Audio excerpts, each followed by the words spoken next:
Warahmatullahi wabarakatuh. Teman-teman yang sudah datang ke Masjid Nabawi ya, pasti tahu ada rumah Rasulullah SAW yang sekarang jadi makom beliau ya, dan ada raudhah. Nah, raudhah itu ukurannya 50 meter persegi ya, yang sekarang jadi raudhah. Padahal dulunya itu sebetulnya adalah masjid yang pertama di Madinah. Nah, jarak antara rumah Rasul yang sekarang jadi makam Rasul itu dengan masjid itu ada jarak ya. Nah, ceritanya demikian. Ketika Rasulullah mau sembahyang malam, dia keluar dari pintu rumahnya mau masuk pintu masjid.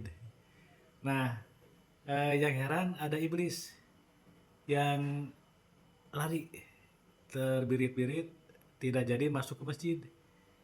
Oleh Rasulullah dipanggil, "Hai iblis, mau kemana kamu lari terbirit-birit?"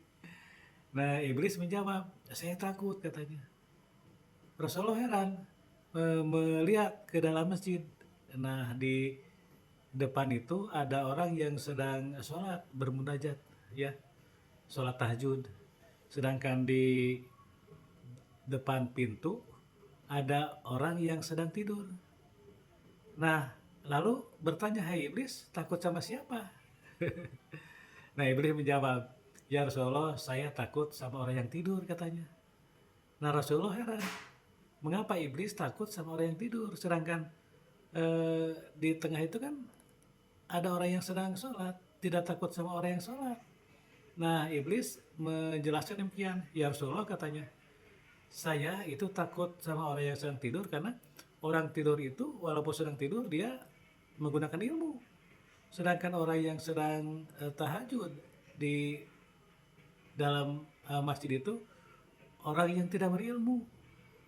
Nah, gampang saja menggoda orang yang sedang tahajud karena tidak punya ilmu. Tapi saya takut sama orang yang tidur karena dengan tidurnya dia menggunakan ilmu." Nah, saya juga teringat ketika Nabi Sulaiman ditawari, "Hai Sulaiman, kamu itu silakan milih mau tahta, harta, atau ilmu." Nah, Nabi Sulaiman berpikir, kalau saya memilih harta, maka belum tentu tahta dan ilmu dapat. Kalau memilih tahta, belum tentu harta dan ilmu dapat. Tapi dengan memilih ilmu, maka harta dan tahta akan dapat. Akhirnya Nabi Sulaiman memilih ilmu. Itu cerita berikutnya, teman-teman. Thank you ya. Assalamualaikum warahmatullahi wabarakatuh.